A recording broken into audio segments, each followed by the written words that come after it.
Então vamos dar continuidade? Nós paramos semana passada em Romanos, capítulo 6, né? Nós paramos no versículo 14. Hoje nós vamos a partir do versículo 15. E em nome de Jesus a gente vai avançando aí. Romanos, capítulo 6, versículo 15 em diante. Eu quero, na verdade, ler o capítulo 6 inteiro, porque até o 14 nós já falamos, mas eu quero pegar o contexto para que a gente então fale do 15 em diante, ok? Eu vou pegar o contexto para conseguir trazer a nossa memória o que a gente falou semana passada. Capítulo 6, então, vamos lá. A partir do versículo 1. Que diremos então? Continuaremos pecando para que a graça aumente? De maneira nenhuma. Nós, os que morremos para o pecado, como podemos continuar vivendo nele?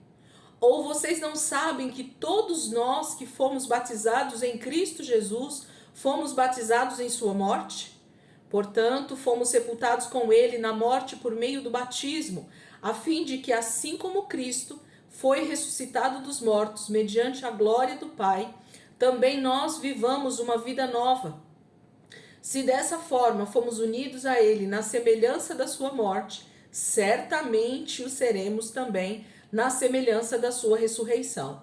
Pois sabemos que o nosso velho homem foi crucificado com ele, para que o corpo do pecado seja destruído e não mais sejamos escravos do pecado. Pois quem morreu foi justificado do pecado. Ora, se morremos com Cristo, cremos que também com ele viveremos.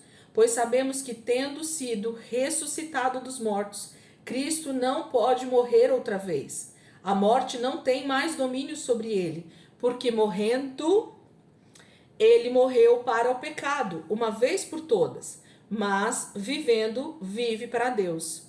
Da mesma forma, considerem-se mortos para o pecado, mas vivos para Deus em Cristo Jesus. Portanto, não permitam que o pecado continue dominando o corpo mortal de vocês, fazendo que obedeçam aos seus desejos. Não ofereçam os membros do corpo de vocês ao pecado, como instrumento de injustiça. Antes, ofereçam-se a Deus como quem voltou da morte para a vida, e ofereçam os membros do corpo de vocês a Ele, como instrumentos da justiça, pois o pecado não os dominará, porque vocês não estão debaixo da lei, mas debaixo da graça. E então, vamos pecar porque não estamos debaixo da lei, mas debaixo da graça? De maneira nenhuma. Não sabem que quando vocês se oferecem a alguém para lhe obedecer como escravos, tornam-se escravos daquele a quem obedecem? Escravos do pecado que leva à morte ou da obediência que leva à justiça? Mas, graças a Deus, porque embora vocês tenham sido escravos do pecado, passaram a obedecer de coração a forma de ensino que lhes foi transmitida. Vocês foram libertados do pecado e tornaram-se escravos da justiça. Falo isso em termos humanos, por causa das suas limitações humanas.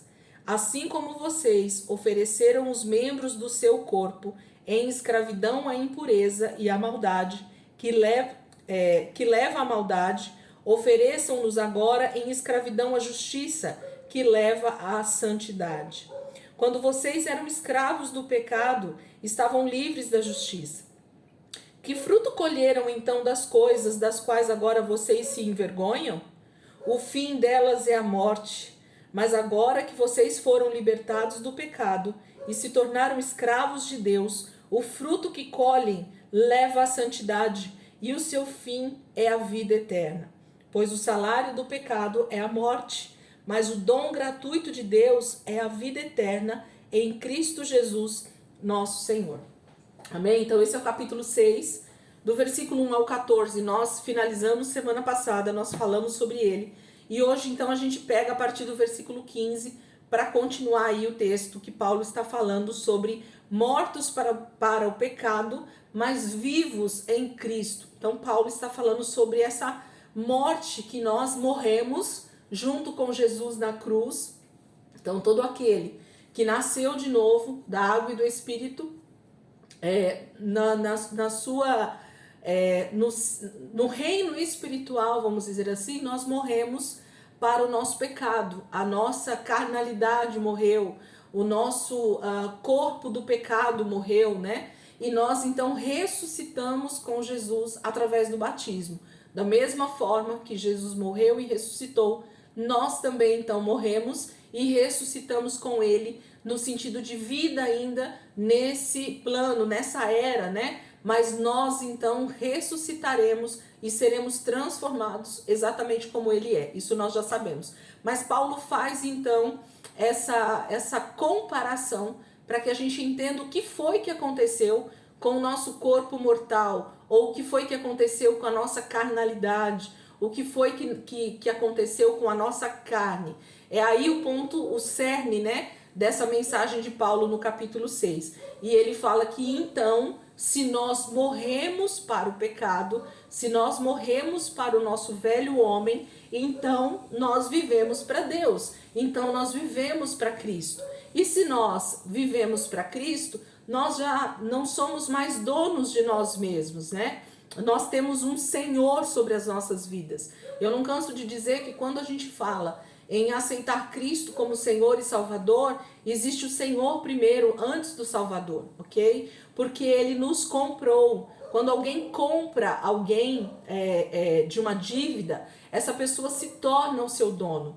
Quem já teve em aulas comigo sobre redenção sabe muito bem o que Jesus fez por nós. Jesus não pagou uma dívida e me deixou isento de viver a vida que eu bem quiser. Não, não. Existe vou colocar aqui entre aspas, tá? Porque esse preço a pagar, muitas pessoas levam no sentido de que eu preciso fazer alguma coisa para ser salvo. E você não precisa fazer nada para ser salvo, você já foi salvo pela fé, ok? Nós falamos bastante já sobre essa questão. Mas quando nós então nascemos para Cristo, fomos resgatados por Jesus e foi Ele quem pagou o preço da nossa dívida, que era o preço da dívida da morte, o salário do pecado é a morte. Então o que nós merecíamos como salário por termos pecado demais era a morte, e morte eterna. Mas Jesus Cristo pagou a nossa dívida. Ele falou assim: Pai, pode deixar que eu vou lá morrer por todos eles. Eu vou lá e vou pagar essa dívida para o diabo que quer a vida de todos eles para ir para o inferno junto com ele. Eu vou pagar. E Jesus veio e pagou então essa dívida. Só através do sangue do Cordeiro é que isso poderia ser pago. Só através do pagamento dessa dívida é que eu podia ser resgatado. E o mais interessante disso tudo é que tudo isso acontece de maneira tão espiritual, tão sobrenatural, que para eu ser salvo eu só preciso crer em tudo isso. Essa é a parte talvez mais extraordinária de tudo isso. Só que como é tão simples, como é tão simplório, isso se torna até maluco, né, para a maioria das pessoas. E por isso a maioria dos cristãos tem uma tendência a buscar algum tipo de religiosidade para se firmar, porque a salvação parece ser algo tão simples, tão simplório. Não pode ser só isso. Vocês já perceberam que às vezes a gente fala assim: não, mas Deus me salvou e é assim só, não precisa fazer nada, eu não preciso pagar pelos meus pecados de alguma maneira, eu não preciso fazer algum sacrifício, eu não preciso, e parece que as pessoas ficam tentando achar maneiras de pagar pelo preço que Jesus pagou. Não há moeda de pagamento para esse sacrifício de Jesus. Não há, é impossível. O que há então, a partir do momento que eu fui salvo de graça, porque Ele pagou a minha dívida, me trouxe para perto dele. A palavra de Deus diz que nós fomos transportados, né? Colossenses vai falar isso quando a gente chegar lá. Eu gosto muito desse versículo. Nós fomos transportados do reino das trevas para o reino do Filho do seu amor. Houve um teletransporte automático. Nós fomos transportados para o reino de Deus. Agora nós pertencemos a outro rei, nós pertencemos a outro dono sobre as nossas vidas, que é o nosso Pai, o nosso Senhor Jesus Cristo. Mas, por causa disso, então, Paulo vai nos ilustrar que nós nos tornamos escravos. E nós aqui no Brasil, em especial nesses últimos séculos, a gente tem muita dificuldade, gente, de entender isso. O que é escravidão? O que é ser escravo de alguém, ok? A gente tem muita dificuldade com isso. Sabe por quê? Porque a gente já nasceu num contexto de total liberdade, onde cada ser humano, ele diz que ele é dono de si mesmo. Ele é dono do seu nariz. É isso que as pessoas dizem, né? Eu sou dono do meu nariz. Eu faço com a minha vida o que eu bem entendo. Só que não é isso que a Bíblia diz. A Bíblia diz que você não é dono de você mesmo. A Bíblia diz que o seu corpo não é seu, o seu corpo é do Senhor, o seu corpo é templo do Espírito Santo, a sua vida é de Jesus, porque ele comprou. Então você é escravo dele. E escravo não tem voz, escravo não tem querer, escravo obedece e pronto. Nossa, Elisângela, então ser cristão é muito ruim, porque então agora eu sou escravo de Jesus, eu tenho que simplesmente fazer tudo que ele quer. E como então você pode dizer para mim que isso é amor? Aonde que está o amor nessa história? Essa é a grande questão do verdadeiro evangelho. Porque um pai, todos os papais que estão aqui na aula e as mamães sabem muito bem que toda ordem, toda palavra que a gente libera para um filho nunca é para o mal. Se tem algum pai ou alguma mãe aqui que libera uma palavra para um filho, de ordem para ele, para que ele cumpra, e essa palavra tem a ver com ele se dar mal, infelizmente você não é pai, você não é mãe. Então você não entendeu o que é ser pai e ser mãe. Então, quando Deus diz que nós somos escravos dele agora, em amor, né? É porque ele quer que nós venhamos obedecer a sua palavra, a sua voz, porque isso vai gerar em nós uma vida plena, uma vida de abundância, uma vida de retidão, uma vida de justiça e, por último, a vida eterna. O convívio com esse Pai, o convívio com esse Deus, que é justamente a origem. Quando nós olhamos para a origem, a gente vê que em nenhum momento Adão e Eva eram tristes, eram,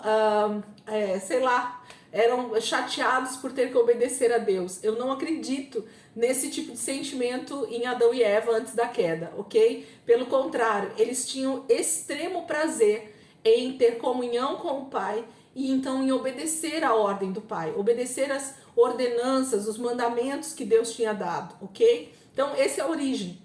E Paulo então está dizendo que nós somos escravos de Jesus, escravos do Senhor, para obedecê-lo. E por causa disso, então, a nossa vida já não é de nós mesmos. É isso que ele vai falar, o versículo 15. Ele diz assim: então, vamos pecar porque não estamos debaixo da lei, mas debaixo da graça? De maneira nenhuma. Não sabe que quando vocês se oferecem a alguém para lhe obedecer como escravo, tornam-se escravos daquele a quem obedecem? Escravos do pecado que leva à morte, ou da obediência, uma pergunta, escravos do pecado que leva à morte ou da obediência que leva à justiça? A escolha é nossa, gente. Você só tem dois tipos de senhores para a sua vida, você só tem dois caminhos. Deus diz que não existe 3 caminhos, 4 caminhos, só existem 2. Um que leva à vida e o outro que leva à morte. Então nós só temos 2 caminhos para escolher, não há 3 escolhas, não há 4. Ok? Eu decido, e essa é a melhor parte no livre-arbítrio que Deus deu para o ser humano, ok? Ele disse assim: você decide se você quer a desobediência para a morte ou a obediência para a vida. Não é assim que a gente fala para os nossos filhos também? Filho, se você me obedecer, com certeza você vai colher bons frutos. Mas se você me desobedece no dia a dia, você vai colher maus frutos para a sua vida. Isso é a lei natural das coisas, gente. E Deus então está nos chamando a agirmos segundo essa obediência que leva à justiça. Essa colocação de Paulo aqui no versículo 16, olha só de novo. Não sabem que quando vocês se oferecem a alguém para lhe obedecer como escravos, tornam-se escravos daquele a quem obedecem? O melhor que ele fala é que a gente se oferece, né? É algo voluntário. Você não aceitou Jesus como Senhor e Salvador da sua vida? Você não entendeu que sozinho você não conseguia se salvar? Esse é o cerne do evangelho também, gente. Lembra que a lei, ele vai falar um pouco mais sobre isso, mas vamos citar aqui de novo. Lembra que a lei dada a Moisés era para justamente ressaltar o nosso pecado? O que Deus estava tentando fazer através da lei era mostrar para Israel e para todas as outras nações que nós, seres humanos, sem Deus, não conseguiríamos viver uma vida de justiça, de retidão. Porque toda hora a gente cai em alguma injustiça, toda hora a gente cai em algum erro. Por quê? Porque nós temos uma natureza de pecado, né? Nós, até Jesus, não tínhamos uma natureza de vida, uma natureza segundo Deus. Lembra lá de Adão e Eva, quando pecam, o espírito morre, perde comunhão com Deus. Isso tudo faz com que o ser humano não consiga deixar de pecar. Então, o que Deus faz através da lei é mostrar para mim, para vocês, que nós não conseguimos ser obedientes sozinhos. Então, a gente precisa de Deus, a gente precisa de Jesus, a gente precisa do Espírito Santo dentro de nós para nos ajudar no nosso dia a dia a justamente sermos filhos obedientes. Diga para você mesmo sempre: Espírito Santo, eu preciso da sua ajuda para ser obediente a Deus todos os dias. Sem a ajuda do Espírito Santo na nossa vida, sem a ajuda da própria palavra, da lei de Deus sobre nós, nós não conseguimos ser obedientes a Deus. Nós somos teimosos por natureza, por causa do pecado, ok? Então é isso que Paulo está dizendo para nós. Quando você se oferece, você não entendeu que você precisava de Deus? Então você se oferece para Ele. Então agora se ofereça entendendo que você é escravo de Jesus, escravo do Pai em amor, e que você então vai ser, né, obediente para a justiça. Você vai obedecer para dar bons frutos para Deus. Você vai obedecer porque você ama a Deus e deseja estar com Ele. Esse é o principal foco. 17. Graças a Deus, porque embora vocês tenham sido escravos do pecado, passaram a obedecer de coração a forma de ensino que lhes foi transmitida. Então, é uma opção, né? Nós decidimos. Vocês foram libertados do pecado e tornaram-se escravos da justiça. Então, Deus quebrou a corrente que nos prendia no pecado. O pecado já não pode nos prender mais, porque nós decidimos agora ser justos, nós decidimos por obedecer e nós agora temos condições de obedecer. Essa também é a melhor parte de termos condições de obedecer. O que é essa condição de obedecer? Lembra da famosa graça? A graça é o favor imerecido de Deus. A graça é essa capacitação que vem do Espírito Santo sobre nós todos os dias. Ela vem fresca. Todo dia de manhã nós recebemos a graça de Deus para que nós possamos obedecer ao que Deus deseja de nós. Sem a graça, sem o Espírito Santo dentro de nós, nós não poderíamos ser obedientes sozinhos, ok? Então, Deus nos dá condições de obedecer. Ele não diz assim, ó, aceita Jesus aí, se vira agora para conseguir obedecer. Não, não. O Pai é extremamente responsável. Deus é extremamente responsável conosco. Ele nos dá condições de obedecer através do Espírito Santo que vem habitar em nós quando nós cremos e através dessa graça, que é essa capacitação que vem sobre nós todos os dias para obedecer. 19. Falo isso em termos humanos por causa das suas limitações humanas. Assim como vocês ofereceram os membros do seu corpo em escravidão à impureza e à maldade, que leva à maldade, ofereçam-nos agora em escravidão à justiça, que leva à santidade. Olha como a coisa ela é a mesma, só que com caminhos diferentes.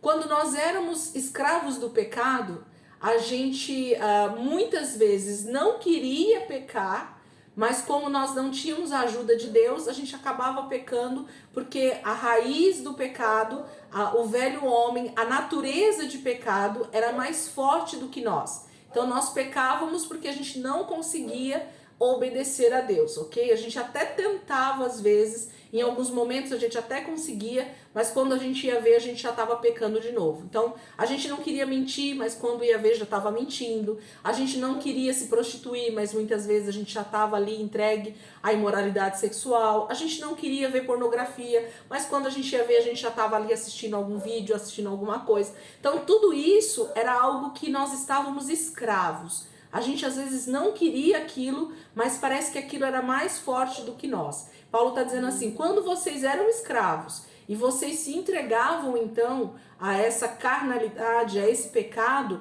vocês não tinham escolha e então faziam a maldade que levava à maldade por si só. E que ia nos levar para onde, gente? Para a morte eterna, ok? O salário do pecado é a morte. Mas Paulo está dizendo assim, mas da mesma forma, olha gente, agora a condição é a mesma, tá? Porque a condição agora existe para nós. Agora nós temos condições de obedecer.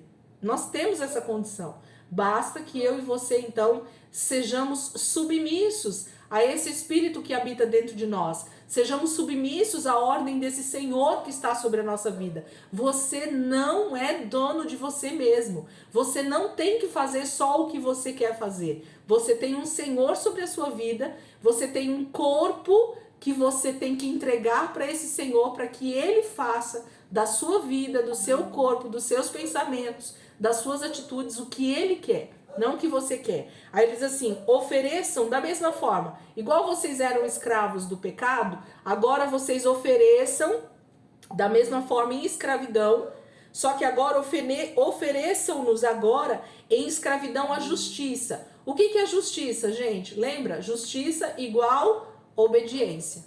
Ok? Então, ofereçam-nos agora em escravidão à obediência. Para quê? Que leva à santidade.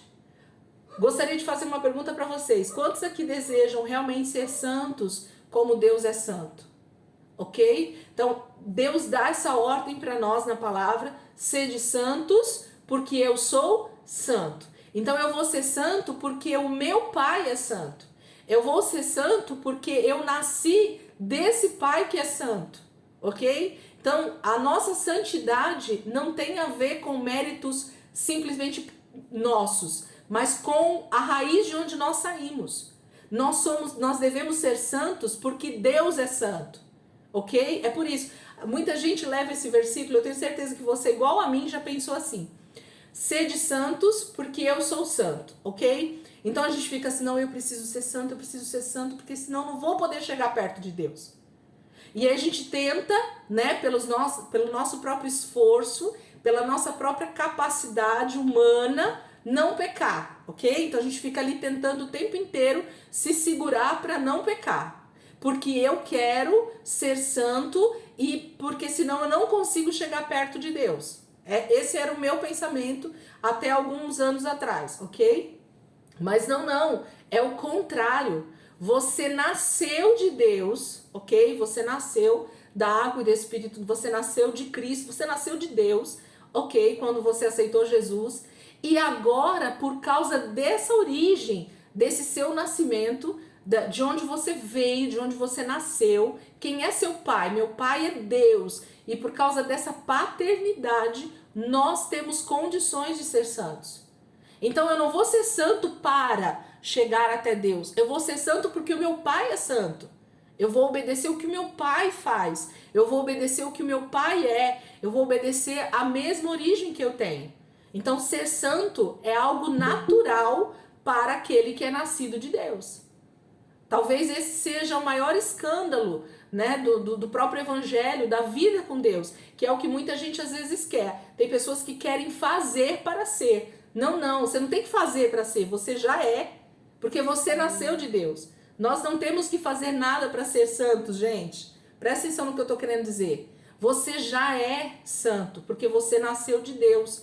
Só que para permanecer santo, em santidade, o que é que eu preciso fazer? Continuar obedecendo. Certo? Então, para continuar limpo, quando você toma um banho, põe uma roupa 100% branca, para você continuar limpo com aquela roupa 100% branca, o que você tem que fazer? não se sujar, ok? Mas para você continuar branco, é uma atitude posterior ao banho e à roupa branca.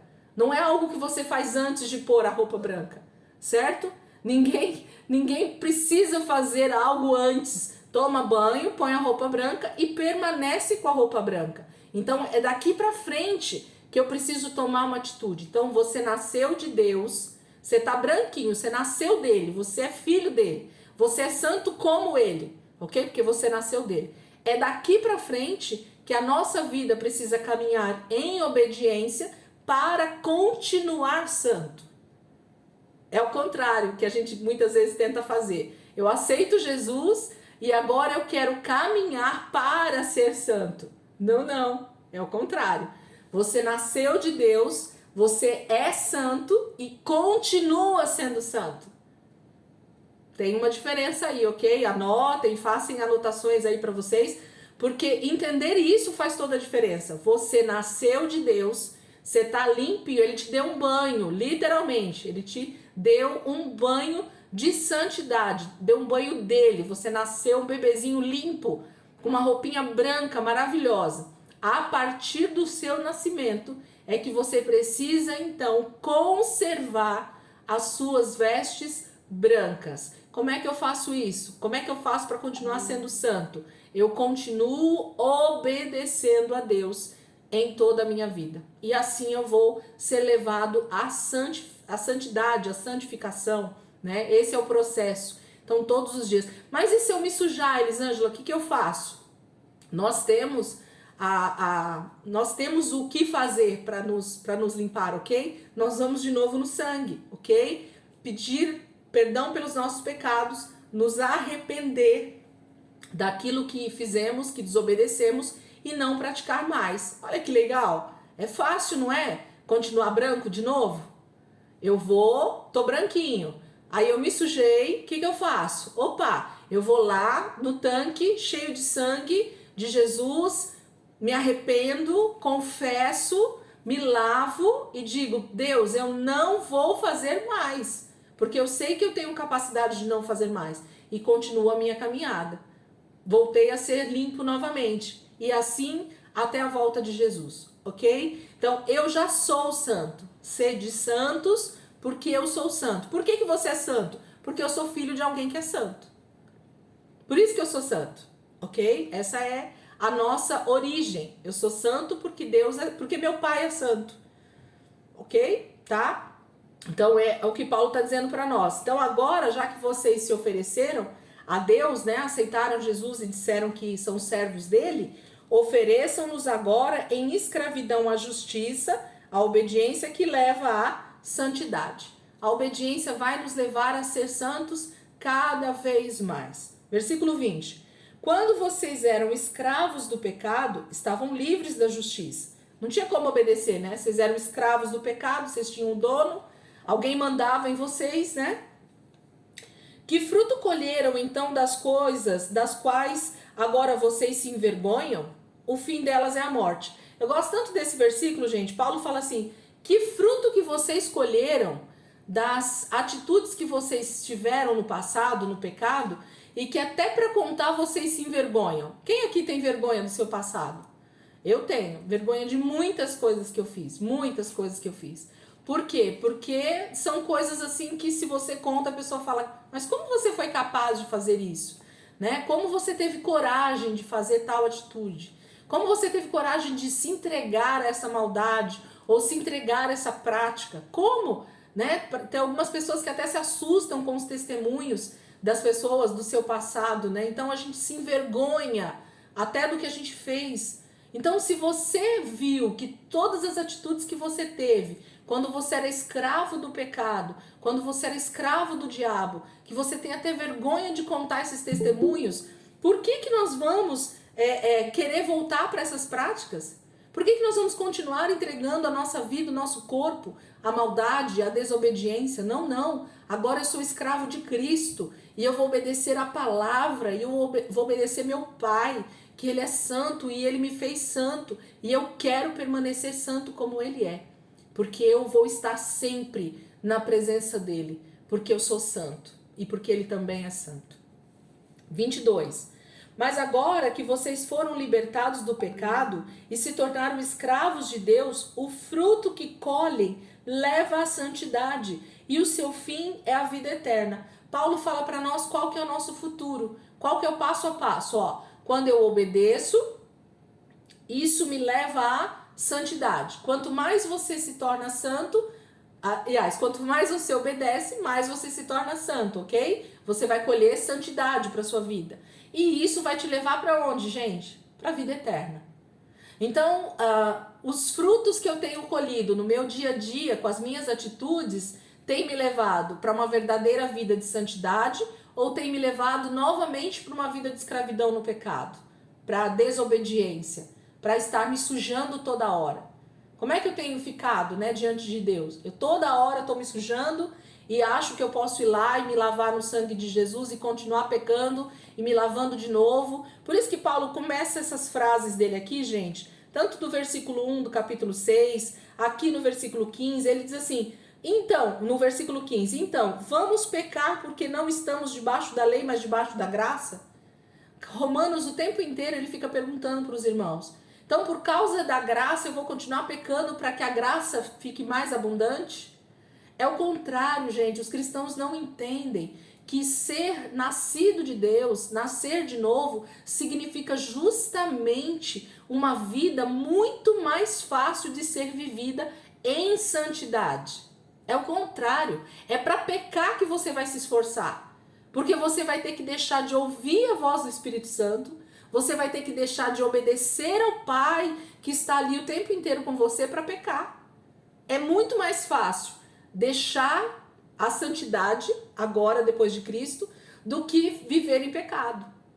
Então as pessoas às vezes acham que estar em Cristo é tão difícil ser santo, né? É tão difícil viver em santidade, é tão difícil obedecer a Deus, quando na verdade é o contrário, né? Mas existem algumas áreas da nossa vida que a gente fica ali retendo, literalmente, ouvir a voz de Deus, ser transformados pela palavra, ou muitas vezes nós nem estamos indo para a palavra para sermos transformados, porque a nossa mente só vai ser renovada, a nossa vida realmente só vai frutificar o fruto do Espírito se nós estivermos na palavra, se nós estivermos nos alimentando de vida, da carne e do sangue de Jesus, através da ceia, dessa comunhão entre os irmãos, né? Através de uma vida de relacionamento com Deus, é que o Pai vai nos tornando cada vez mais parecidos com Jesus. Então, a falta, né, desse relacionamento com Deus é que muitas vezes faz a gente cada dia mais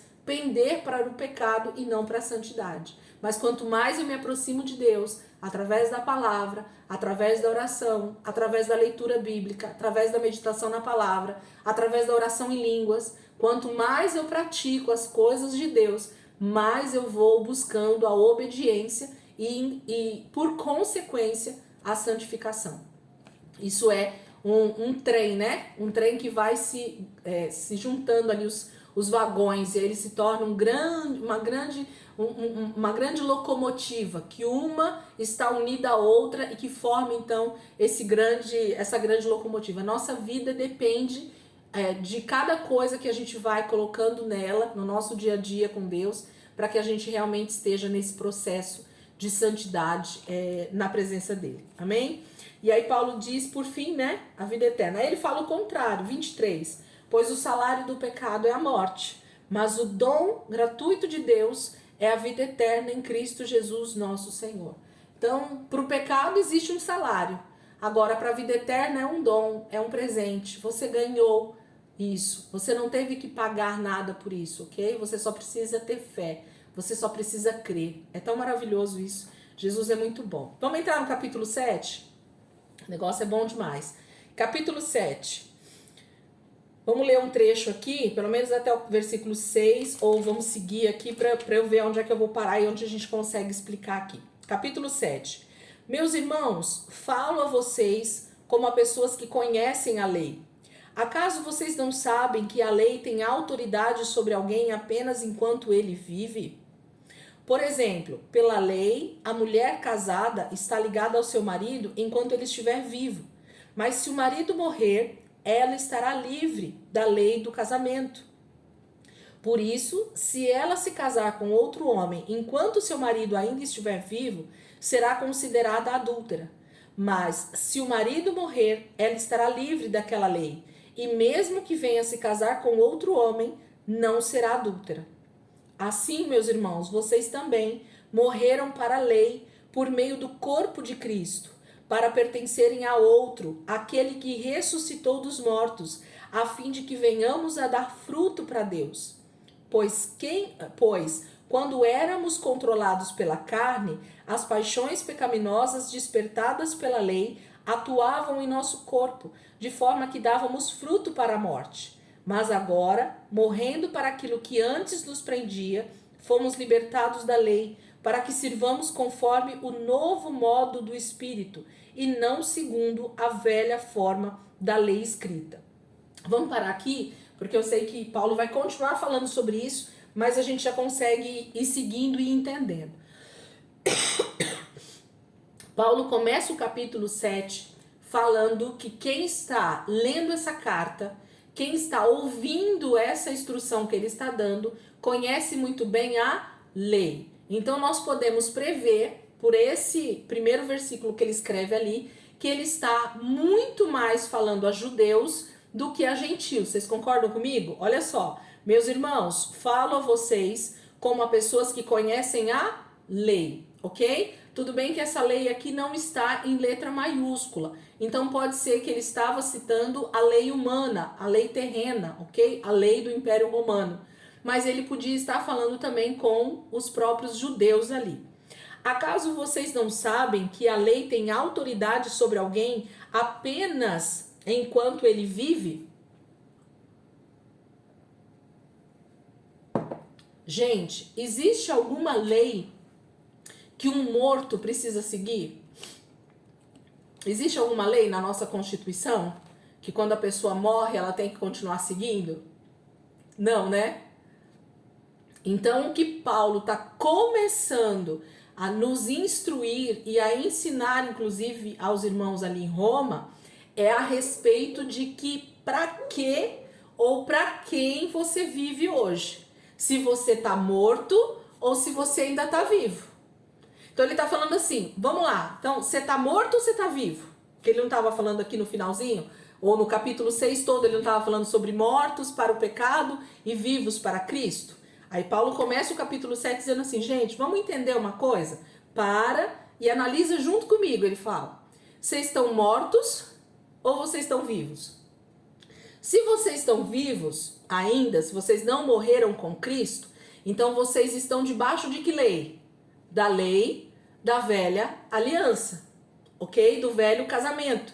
Nós já vamos chegar lá, ok? Por isso que ele cita o casamento aqui. Então, se vocês estão vivos ainda, continuem seguindo a lei de Moisés, certo? Vivo, segue a lei que estava regendo sobre a vida dele. Mas, se vocês morreram, eu tô olhando pro rosto de vocês aí para ver como é que tá a cara, se tá boa, se tá ruim, se tá entendendo, se não tá. Se não tiver entendendo, vocês falam que a gente tenta explicar melhor. Mas se vocês estão mortos, vocês morreram com Jesus? Morremos, então morremos. Opa! Então, a partir do momento que alguém morre, a lei, aquela lei que a pessoa tinha que seguir, ela não precisa mais seguir aquela lei, porque ela tá morta, ok? Ela morreu. Não tem essa lei mais para ela do passado. Ela passa a viver uma outra vida. E é disso que Paulo está explicando aqui para nós. Então, antes de morrer para Cristo, para morrer, né, com Cristo, nós tínhamos que seguir a lei da velha aliança. Uma vez mortos, agora nós precisamos seguir a lei de Cristo, daquele que também nos fez ressuscitar, do nosso novo marido, vamos dizer assim. Vamos entender agora o casamento. Então ele continua dizendo aqui para nós, ó, versículo 2. Por exemplo, aí ele cita um exemplo disso para fazer a gente entender o que ele está falando. Ele cita justamente a lei que rege um casamento. Então vamos aqui para os maridos e mulheres para a gente entender o que Paulo está citando para nós. Quando todos nós fomos lá diante do juiz e assinamos, né, um contrato de casamento com o nosso marido, a gente só pode se separar segundo a lei de Deus e segundo até os padrões humanos, que os padrões humanos também seguem isso, a gente só poderia se casar com outra pessoa mediante a morte de um dos cônjuges, não é isso? É isso que a gente fala lá diante do padre ou do pastor, que a morte nos separe. Sem a morte não há separação. Olha como até essa fala, né, no ato do casamento tem a ver com o mundo espiritual. Então vamos ler aqui o que ele fala. Por exemplo, versículo 2. Pela lei, a mulher casada está ligada ao seu marido enquanto ele estiver vivo, mas se o marido morrer, ela estará livre da lei do casamento. Eu não sei se vocês, tá? É um texto que eu gostaria que a gente meditasse um pouco mais individualmente e se em algum outro momento alguém tiver mais alguma coisa a acrescentar, estaremos aqui prontos a falar ou prontos a ouvir, ok? Mas se vocês prestarem atenção, Paulo começa justamente falando sobre a mulher perder o marido. Ele diz assim, olha, vamos ler de novo. E aí se vocês quiserem grifar e depois vocês meditem aí. Por exemplo, pela lei, a mulher casada está ligada ao seu marido. Então ele cita primeiro a mulher e depois o marido. Pela lei, a mulher casada está ligada ao seu marido enquanto ele estiver vivo. Então Paulo está exemplificando com o casal, homem e mulher, só que ele cita o marido morrendo, ok? Só que aí ele cita outra coisa depois. Pega essa, grifa aí, vamos segurar. Mas se o marido morrer, ela estará livre da lei do casamento. Então fala de uma viúva, ok? De uma mulher que fica viúva. Então, porque o marido morreu, ela pode se casar com outro marido, com outro homem, certo? É isso que Paulo está dando de exemplo para nós. Ele podia inverter essa sequência, gente? Ele não podia ter falado? Se o marido está ligado à sua mulher e a sua mulher morrer, ele estará livre para casar com outra mulher? Podia ou não podia, gente, ter falado isso? Desculpa, mas tem coisas que eu presto atenção e falo, opa, Paulo está querendo falar alguma coisa aqui comigo, certo? Então ele está falando o inverso. É o homem que está morrendo e a mulher que está ficando viúva. Então a mulher está livre para casar com outro marido. Mas Paulo não está dando exemplo de nós aqui a respeito do pecado, de Jesus, da vida eterna? Vamos pegar então aí o que Paulo está querendo falar para nós. Versículo 3. Por isso, se ela se casar com outro homem enquanto seu marido ainda estiver vivo, será considerada adúltera. Para aqui de novo. Então agora ele está citando, de novo ele joga a mulher no fogo, certo? O marido está só de boa aqui. Se a mulher, se a mulher, né, se casar ou se ela for morar com outra pessoa enquanto o seu marido estiver vivo, ela se torna então uma adúltera. É a mulher que é adúltera. É ela quem está indo morar com outro homem, casando com outro homem. Seu marido ainda está vivo. Gente, pergunta que eu faço para vocês aqui. Velho Testamento. Quantas vezes Deus chamou Israel de uma adúltera? Depois aí quem for começar a leitura de novo em janeiro, ó, montão de vezes. Leiam lá e vão grifando. Quantas e quantas vezes Israel foi chamada de adúltera? E quem é Israel nesse papel de marido e mulher? Quem é Israel? A noiva. A noiva, a mulher, não é isso? Deus tem um contrato de casamento lá em Moisés, lá no monte Sinai, junto com Moisés, ele fala, eu estou fazendo um contrato lá em Gênesis 13, 14, que a gente leu lá com Moisés, né?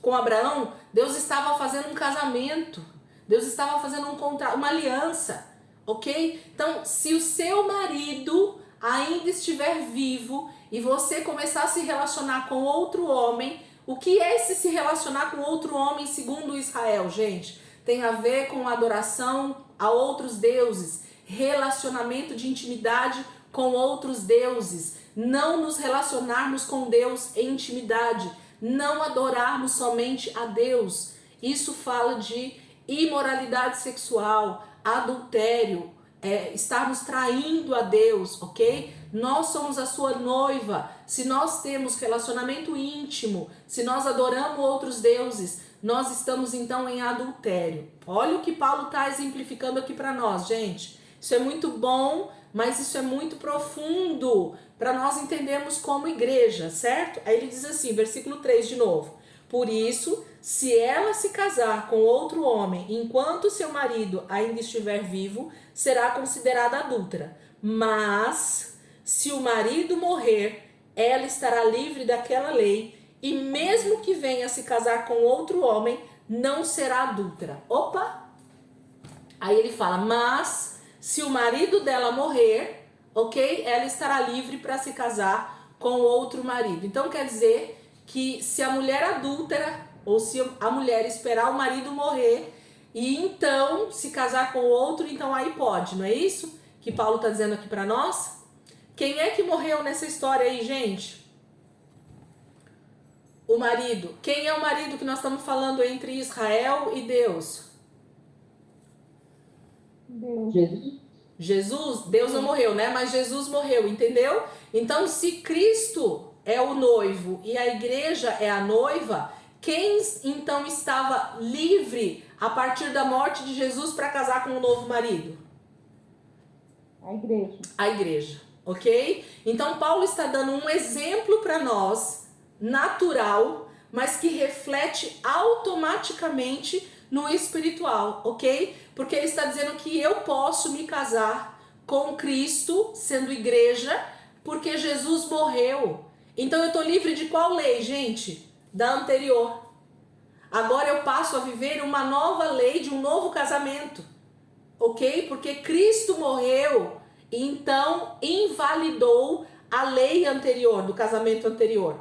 A velha aliança, ela foi desfeita. E então há uma nova, por isso que a palavra fala de nova aliança. O próprio Cristo fala, né? Eis que vos dou uma nova aliança. Faço, né? Com vocês uma nova aliança. Por quê? Porque ele ia morrer.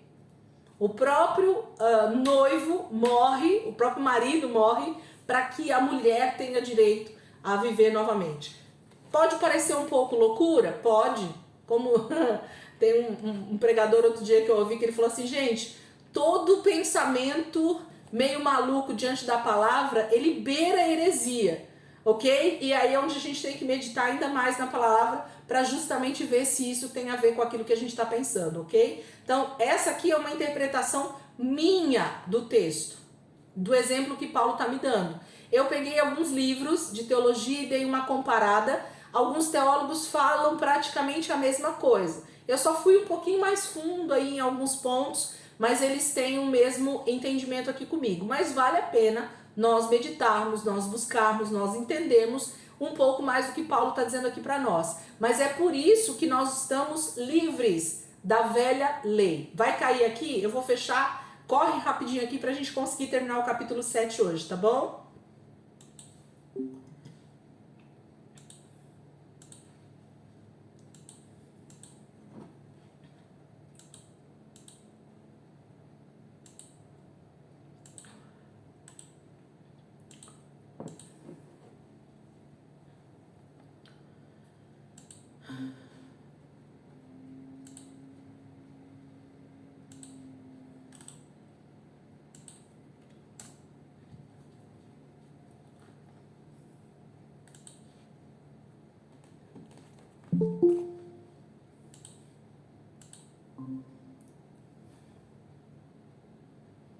Você estava rindo porque ele já estava pensando na morte dele e a mulher casar de novo, né?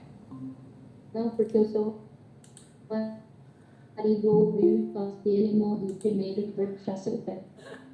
Ai, ai, ai.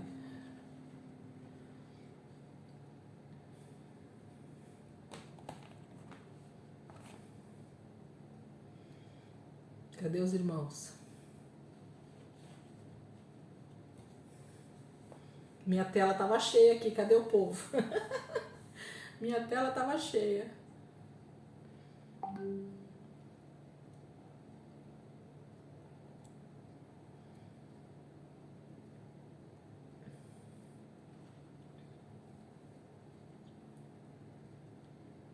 Ixi, o povo desertou da aula. Vamos continuar aqui, eu vou ler mais um pouquinho e a gente vai já continuar.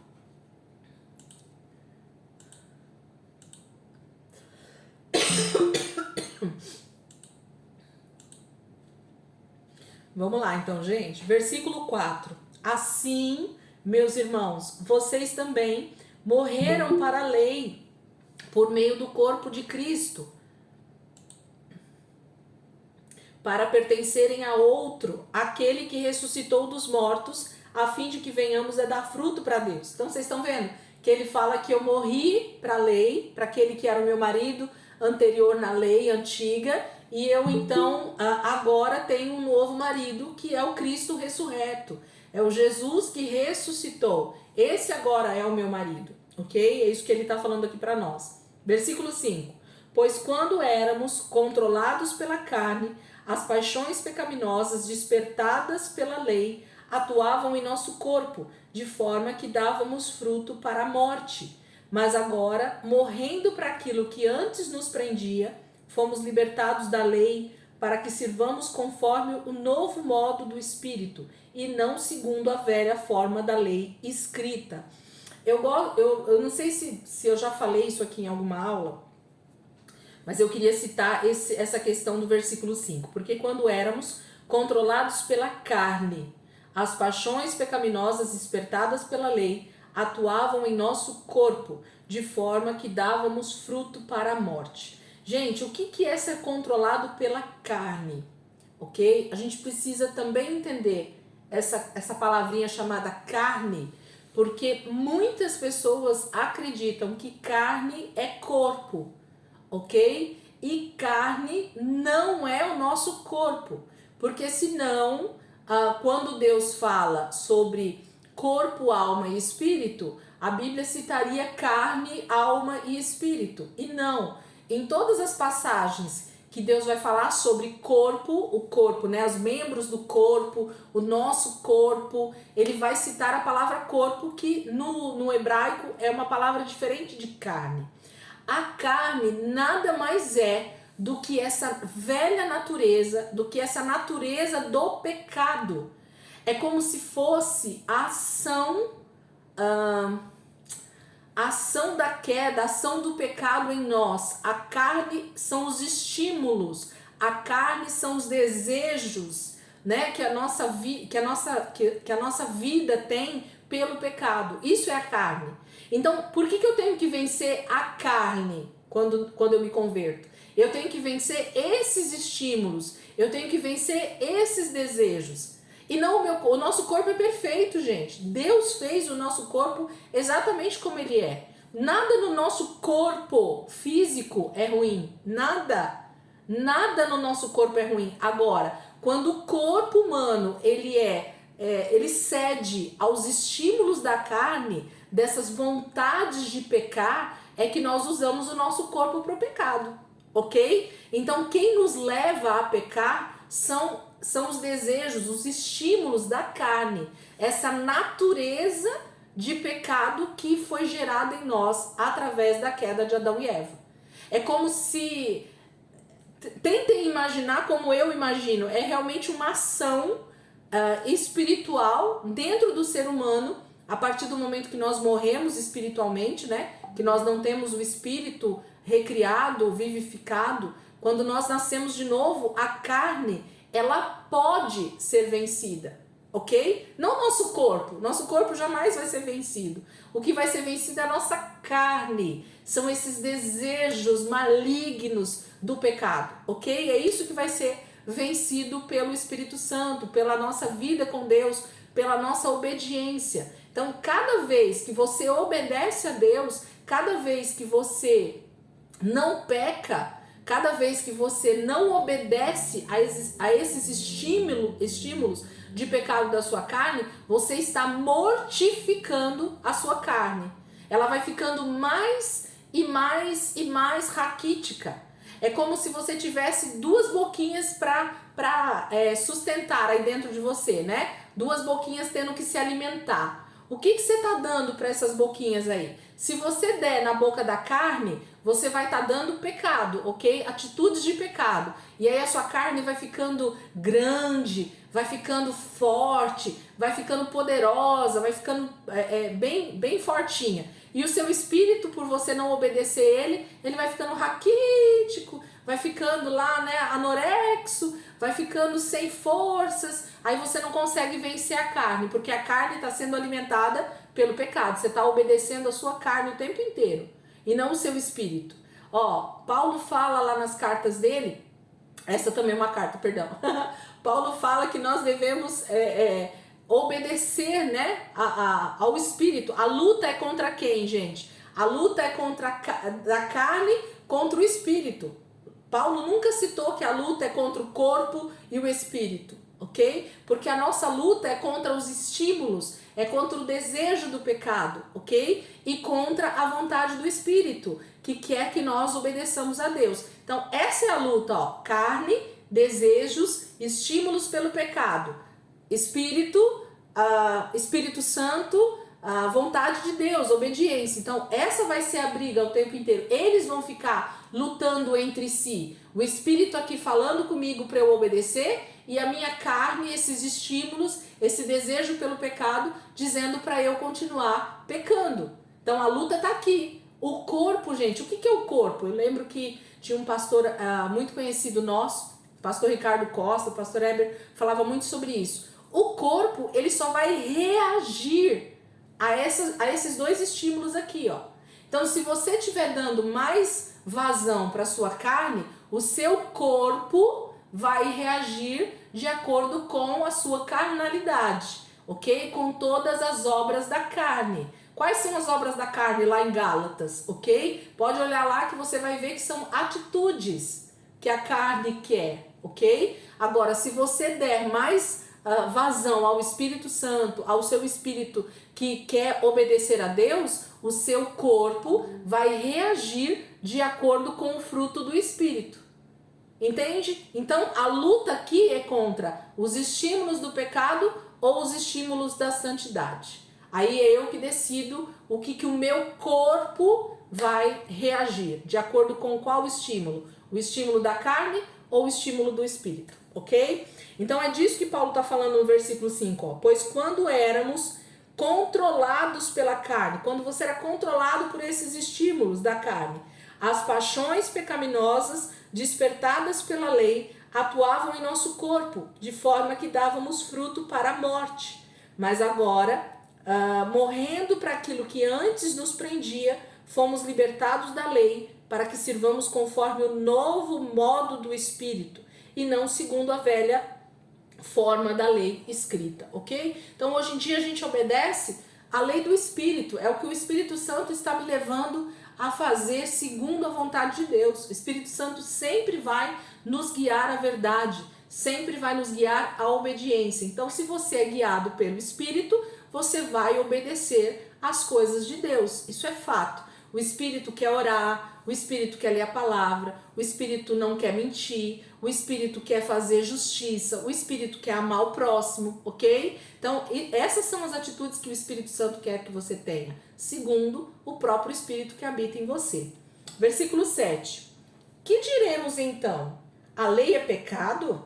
De maneira nenhuma. De fato, eu não saberia o que é pecado a não ser por meio da lei.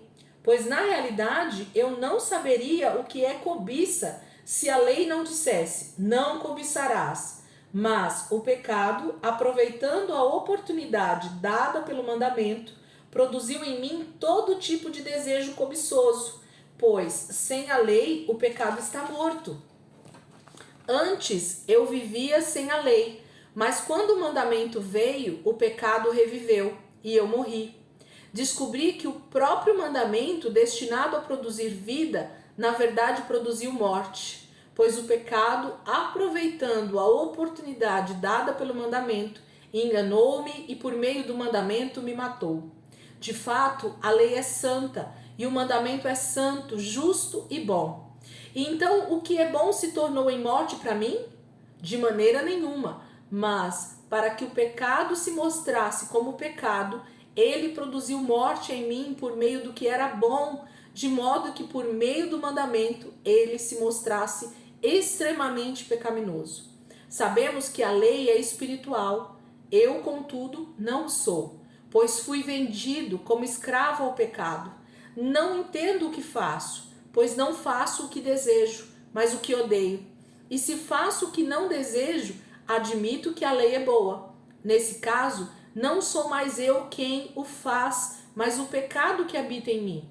Sei que nada de bom habita em mim, isto é, em minha carne, porque tenho o desejo de fazer o que é bom, mas não consigo realizá-lo. Pois o que faço não é o bem que desejo, mas o mal que não quero fazer. Esse eu continuo fazendo.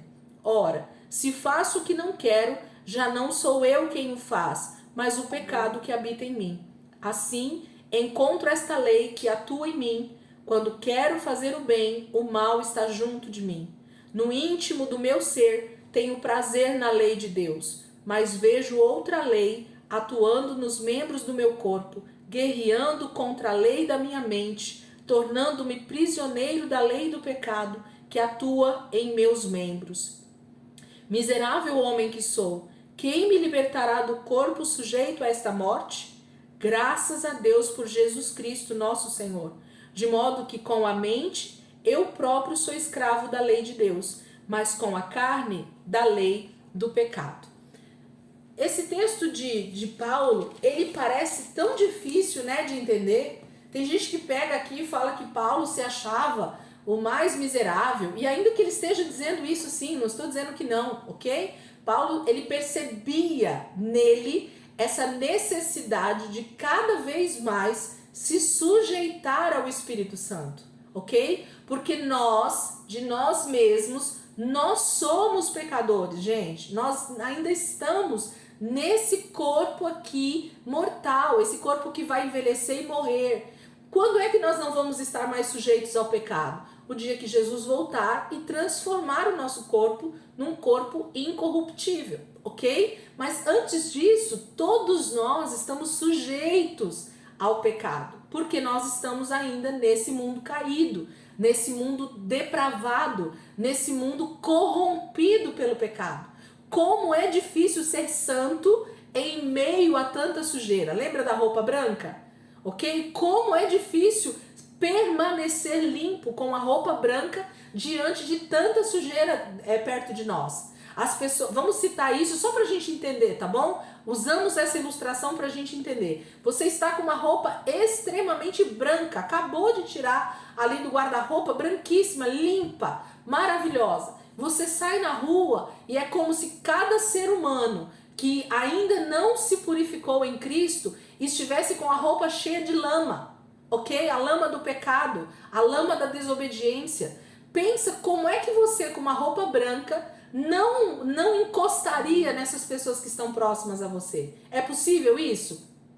Não? Então o pecado ele nos rodeia o tempo inteiro, ok? O tempo inteiro nós estamos rodeados por esse pecado, por essa sujeira que o mundo está. O mundo jaz no maligno, o mundo está morto espiritualmente, o mundo já está condenado, a palavra de Deus diz. Se eles não se converterem, se eles não ouvirem a palavra através de nós e não forem confrontados pelo Espírito e não se arrependerem, eles já estão condenados ao inferno, ok? Mas nós estamos aqui para fazer mais pessoas serem salvas, ok? Esse é o nosso propósito.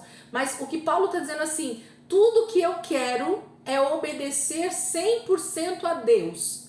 Esse é o desejo de Paulo, esse é o meu desejo, esse é o seu desejo. Deus sabe disso. Só que o que nos rodeia, o que está perto de nós, a nossa mente, ainda a nossa carne, lembra? A carne ainda está aqui dentro de nós, os desejos, né, pelo pecado, ainda tá. Essa briga só vai acabar quando Jesus voltar, meu irmão. Fique em paz, porque não vai rolar antes disso. Nós vamos ter que lutar contra a nossa carne até Jesus voltar. Então essa guerra só vai ser vencida quando nós formos transformados à imagem e semelhança dele novamente. Até esse momento, nós dependemos exclusivamente do Espírito Santo para nos ajudar, dessa graça que é derramada todos os dias. Então Deus sabe que nós temos a necessidade de ser ajudados e que nós vamos, em alguns momentos, ainda ter pecado, né? Em nós ali a gente vai ainda cair, isso é natural. Mas a diferença está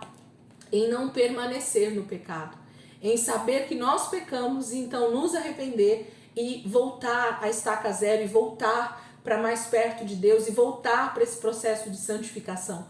Esse é o nosso papel. Por isso que Paulo vai falar todo esse texto que a gente acabou de ler aqui, que ele pergunta se a lei é pecado. Gente, quando que a gente vai poder olhar para a palavra de Deus e dizer que a lei é pecado, que Deus deixou uma lei para me matar? Fala para mim, isso é surreal pensar uma coisa dessa. É o contrário.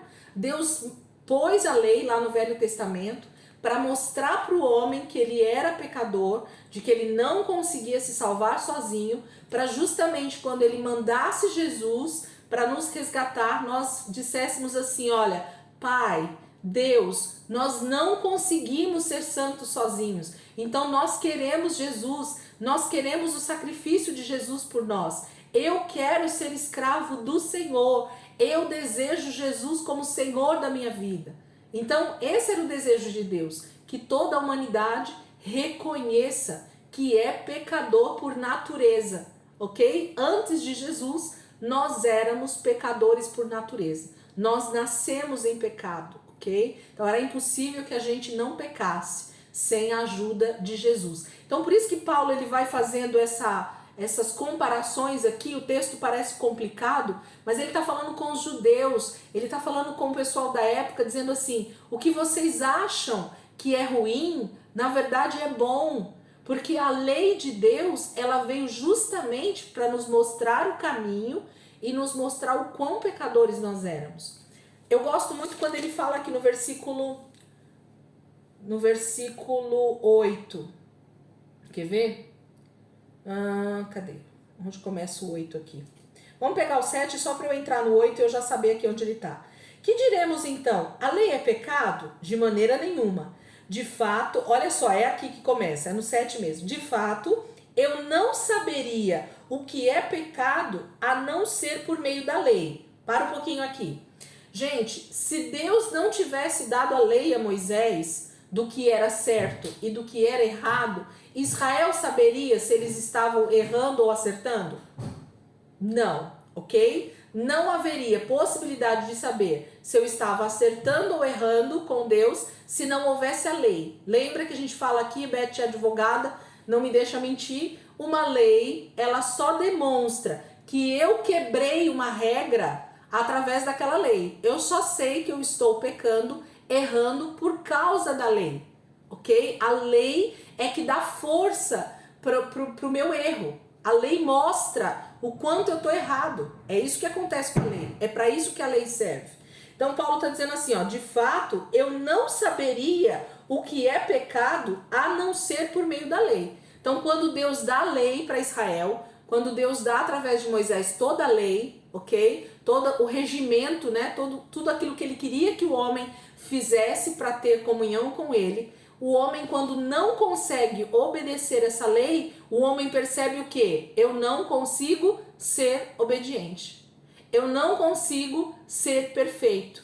Eu não consigo agradar a Deus. Por quê? Porque quando eu quero fazer o bem, já fiz o mal. É isso que Paulo está falando aqui o tempo todo.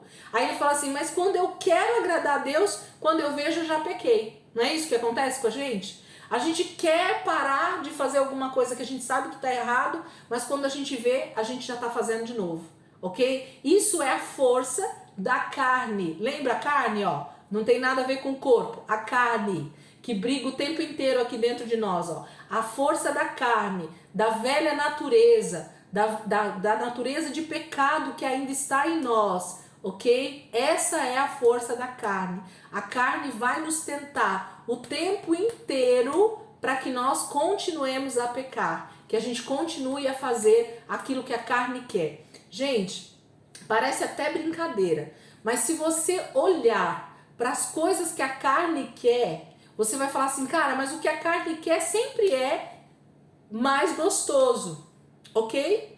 Porque quem é que quer orar ao invés de dormir de madrugada? Quem é que quer jejuar ao invés de comer o tempo todo? Quem é que quer, ler a Bíblia ao invés de assistir um filme na Netflix? Quem é que quer, ir pregar o evangelho na África ao invés de ir para Nova York fazer compras? Ok? Então eu tô citando coisas bobas aqui pra gente, só pra vocês entenderem, mas essa é uma realidade, ok? O que Deus quer que a gente faça é que a gente realmente faça todas essas práticas espirituais diariamente, seja a nossa vida com Deus dessa forma, mas a gente quer o que é gostoso. Por quê? Porque o diabo sempre vai dizer que as coisas que são da nossa carne são mais gostosas. A princípio, isso vai parecer bom, sim. Todo pecado, a princípio, vai parecer bom, mas no final, nós vamos ter um pagamento que significa a morte. Ok? Por exemplo, a área sexual. Quem falar pra mim que antes do casamento fazer sexo era ruim, é porque a pessoa não fez sexo, né? Tipo assim. Mas a gente sabe que aquilo que a gente está fazendo naquele momento está errado e que vai levar uma consequência ruim para dentro do casamento. Entendeu o que eu tô querendo dizer? O diabo sempre vai dizer só a parte boa. O diabo sempre vai mostrar só a parte boa de toda a história. Sempre. Ok? Mas a gente, pela palavra, obedecer é melhor do que sacrificar, a palavra vai dizer. Ok? Então, a obediência sempre vai nos trazer a consequência da bênção, mas a desobediência sempre vai trazer a consequência da maldição. E essa escolha é só minha e sua, não é de outra pessoa. E quando a gente não analisa isso, quando a gente não olha a fundo qual é a consequência da carnalidade, qual é a consequência da nossa carne, falando mais alto, é que a gente acha que a gente deveria obedecer a carne e não o espírito. Ok? Então, obedecer a Deus, olhar para a palavra de Deus e amar os princípios de Deus são muito mais difíceis do que amar os princípios da carne. Porque os princípios da carne são aquilo que já está enraizado em nós, aquilo que nós já nascemos debaixo dessa natureza, ok? E então a gente não quer mudar. A gente não quer ser transformado, a gente não quer as mudanças, porque as mudanças muitas vezes elas custam realmente um alto preço. Mas depois que você consegue entrar nessa transformação, você já não quer mais a vida de pecado, você não quer mais essa desobediência, porque você começa a colher os frutos dessas mudanças, ok? Essa é a grande diferença dentro da vida cristã. E Paulo vai falar aqui para nós em todo esse trecho. Não vou nem ler de novo porque ele vai falando coisas aparentemente tão complicadas. Ele fala, mas o que eu quero é o que eu não faço. Muita gente cita esses versículos, né?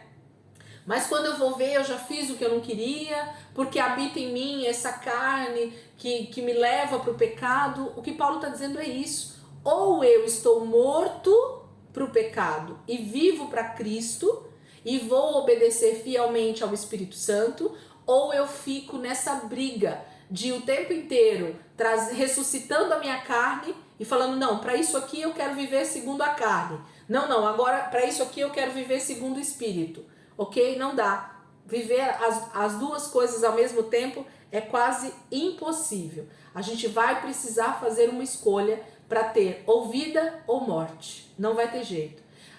Infelizmente, muitos cristãos vão chegar naquele dia e vão dizer, e vão estar diante de Jesus e vão dizer assim, mas Jesus, eu fiz isso, eu fiz aquilo para o Senhor, mas eu fui para a igreja, mas eu profetizei, mas eu preguei a palavra, mas eu fiz tantas coisas para o Senhor. E Jesus vai dizer o que, gente? Eu não te conheço. E eu gosto muito dessa passagem porque se a gente entendesse a fundo o que é esse eu não te conheço, então a gente entenderia o que a palavra está falando aqui sobre morte e vida, sobre vida de santidade, porque essa palavra conheço, que Jesus cita ali, que vai dizer naquele dia, eu não tive relacionamento sexual com você. O que Jesus está querendo dizer ali, eu não tive uma vida de intimidade com você. Você viveu uma vida de superficialidade em Deus. Você foi um crente nominal. O que é ser um cristão nominal, gente? Quantas pessoas aqui já ouviram dizer, um católico dizer essa frase? Eu sou católico não praticante. Quantos aqui já ouviram essa frase? Acho que todo mundo, né? Vocês sabiam que tem crente também nominal? Crente não praticante? Um monte dentro da igreja. O que quer dizer isso, gente? Os católicos não praticantes são aqueles que dizem assim: ah, eu vou só na missa de domingo de vez em quando, ah, eu vou num batizado, ah, eu vou numa missa de sétimo dia, ah, eu vou quando é sexta-feira santa. Isso é o católico não praticante, quando ele fala que ele é não praticante, ok? E como que é o crente não praticante? O crente não praticante é assim: ah, mas eu só vou no culto, mas eu não leio Bíblia. Ah, não, mas eu só jejuo quando eu preciso receber uma bênção de Deus, aí eu jejuo. Ah, não, mas eu só vou no culto na quarta e no domingo porque é minha obrigação. Porque se tivesse culto todo dia eu não ia. Entendeu? Sabe essas coisas? Não, eu só participo do culto, mas eu não leio a Bíblia. Sabe assim, tantas coisas, gente, que os crentes também fazem e que se tornam também crentes nominais. Só da boca para fora. Você só fala que você é crente. Aliás, o Brasil diz que é o país mais cristão do mundo hoje em dia, né? Diz que 80% do Brasil é cristão, entre católicos e evangélicos. Isso é a estatística que se tem. Aí os grandes líderes fazem essa pergunta: gente, se o Brasil é 80% de cristãos, por que o Brasil está na crise de ansiedade, de casamento em divórcio, de filhos desviados, de drogas? Como que é isso? Como é que é esse negócio? Acho que alguma coisa está errada na minha vida como crente. Porque se eu não estou fazendo a diferença no lugar onde eu habito, no município onde eu moro, na cidade onde eu habito, no bairro onde eu convivo, então isso quer dizer que possivelmente eu também esteja talvez vivendo uma vida de crente nominal. Eu só digo que eu sou crente, mas a minha vida não condiz com o verdadeiro evangelho, com os sinais de Jesus. Os sinais seguirão aqueles que creem, né? Em meu nome vocês vão expulsar demônios, falarão novas línguas, né? Expulsarão demônios. Então, o que disso nós estamos fazendo, né? Será que nós estamos vivendo realmente essa vida de cristianismo que a Bíblia diz? Ou nós também estamos vivendo como os católicos nominais? Eu sou católico não praticante. Daqui uns dias, acho que vai ter uns crentes que vai começar a falar assim: eu sou crente não praticante. Só Jesus, a gente ri para não chorar. Amém, irmãos? Eu não vou nem esticar mais aqui, porque a gente já tem aí 4 minutos para acabar a aula, mas eu acredito que a gente conseguiu entender o que Paulo estava dizendo no capítulo 6 e capítulo 7, ok? Ele diz que graças a Deus, ele termina aqui, ó, o versículo 25, ele diz assim, ó: graças a Deus por Jesus Cristo nosso Senhor, de modo que com a mente eu próprio sou escravo da lei de Deus, mas com a carne da lei do pecado.